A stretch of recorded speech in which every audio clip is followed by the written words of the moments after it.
Chères Aubergenvilloises, chers Aubergenvillois, cette année, nous ne pourrons nous retrouver autour de la traditionnelle cérémonie des vœux à laquelle je tenais tant. Pour autant, je viendrai, dans le respect des gestes barrières, à votre rencontre, accompagné de mon équipe, tout au long du mois de janvier, les samedis matins, au bourg, à Acosta, sur le marché couvert, pour vous présenter mes vœux en toute simplicité. J'ai besoin d'être au plus près de vous, pour vous écouter, pour tenir compte de vos remarques, de vos propositions, afin de vous faciliter votre quotidien. Vous en conviendrez, débuter un mandat dans ce contexte était tout sauf évident. L'année qui vient de s'écouler a mis à mal nombre de nos repères et nous avons dû depuis plusieurs mois faire des choix, des arbitrages, tout en respectant nos engagements.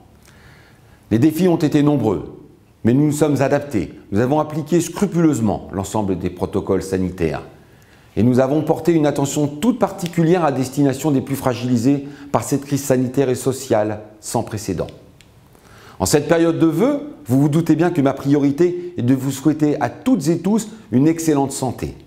S'il y a bien une chose que l'année 2020 nous aura confirmée, c'est l'importance de rester solidaires et de nous soutenir les uns les autres. Les efforts que nous avons consentis ont été utiles et je vous en remercie. Nous devons tirer les enseignements de cette période et recentrer nos priorités tout en restant fidèles à nos engagements. En 2021, je peux déjà vous affirmer que nous n'augmenterons pas les impôts communaux et que nous allons poursuivre les différents projets engagés afin d'étendre le rayonnement économique, sportif et culturel de la ville tout en préservant son patrimoine et son environnement. Dans le cadre de l'arrivée d'Éole en 2024, en lien avec la communauté urbaine et la SNCF, d'importants travaux d'aménagement, parfois contraignants, contribueront à améliorer votre cadre de vie.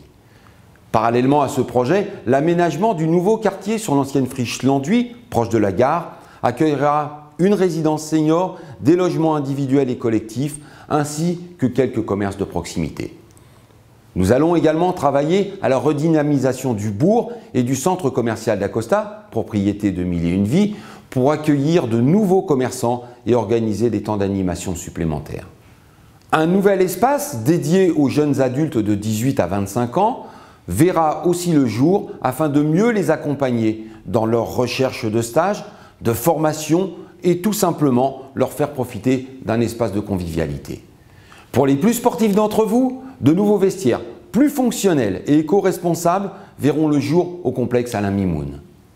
Concernant le quartier de la Croix-Gattée, le sujet des parcelles délaissées pourra enfin être solutionné. Le relais d'assistante maternelle, attendu par de nombreux parents et les professionnels de la petite enfance, sera mis en place dans le courant de l'année. Évidemment, avec l'ensemble de mon équipe municipale, nous continuons à travailler sur l'ensemble de nos engagements de campagne. Et je profite de cette intervention pour les remercier très chaleureusement. Je veux également saluer l'ensemble du personnel municipal dont vous connaissez le dévouement et l'engagement sans faille. Ils ont toute ma confiance. C'est ensemble que nous réussirons à nous projeter dans un avenir meilleur.